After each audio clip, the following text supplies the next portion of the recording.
প্রজাপতির genome sequence বা DNA barcode আবিষ্কার করেছে জাহাঙ্গীরনগর বিশ্ববিদ্যালয়ের প্রাণীবিদ্যা বিভাগ। এতে এই প্রত্যঙ্গের প্রজাতি শনাক্তে বড় ভূমিকা রাখবে বলে মনে করছেন গবেষকরা। শুক্রবার বিশ্ববিদ্যালয়ের প্রজাপতি মেলায় এই তথ্য দেওয়া হয়।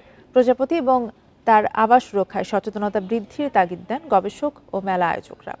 অগ্রহায়ণের সকালে প্রজাপতির ডানায় মিষ্টি রোদ, বর্ণিল ডানাজোড়া উজ্জ্বল হয়ে উঠেছে। রঙিন এই জাদুর মোহ লেগে থাকে শিশুর চোখে। এত কাছ থেকে প্রকৃতির রং দেখে চঞ্চল হয়ে ওঠে কেউ কেউ।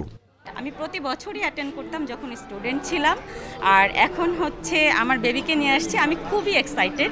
এরকম প্রোগ্রামে অ্যাটেন্ড করানো উচিত, তাহলে বাচ্চাদের অনেক মানসিক বিকাশ এবং অনেক ধরনের মেন্টাল ডেভেলপমেন্ট হবে। জাহাঙ্গীরনগর বিশ্ববিদ্যালয়ে 15 বছর ধরে প্রজাপতি মেলা আয়োজন করে আসছে প্রাণীবিদ্যা বিভাগ। এবছর জানানো হলো দেশে প্রথমবারের মতো প্রজাপতির জিনোম সিকোয়েন্স আবিষ্কার করেছেন দেশের গবেষকেরা, যা বিচিত্র এই পতঙ্গ সংরক্ষণে কাজে লাগবে। এটা দিয়ে প্রকৃতি রক্ষা করা যায়, গবেষণা করা যায়, বিজনেস করা যায়।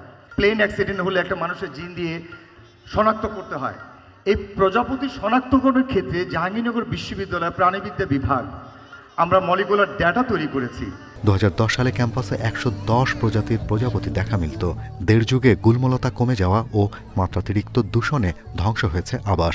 সবুজ এই চত্বর হারিয়েছে 28 প্রজাতির প্রজাপতি। এবছর বাটারফ্লাই অ্যাওয়ার্ড পেলেন প্রাণী গবেষক ডক্টর রেজা খান। তিনি জানান, প্রকৃতি নষ্ট হলে অস্তিত্ব সংকটে পড়বে মানবজাতি।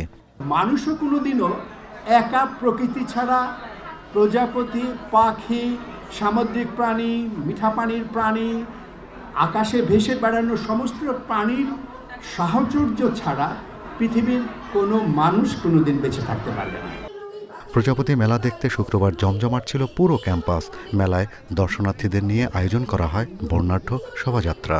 পাপেট শোতে দেয়া হয় প্রজাপতি সংরক্ষণের বার্তা। আরো বেশি সবুজ ছিল, তখন আরো অনেক প্রজাপতি বন্ধুরা উড়ে বেড়াতো। শাহরিয়ার অনির্বাণ, ইন্ডিপেন্ডেন্ট নিউজ, জাহাঙ্গীরনগর বিশ্ববিদ্যালয়, ঢাকা।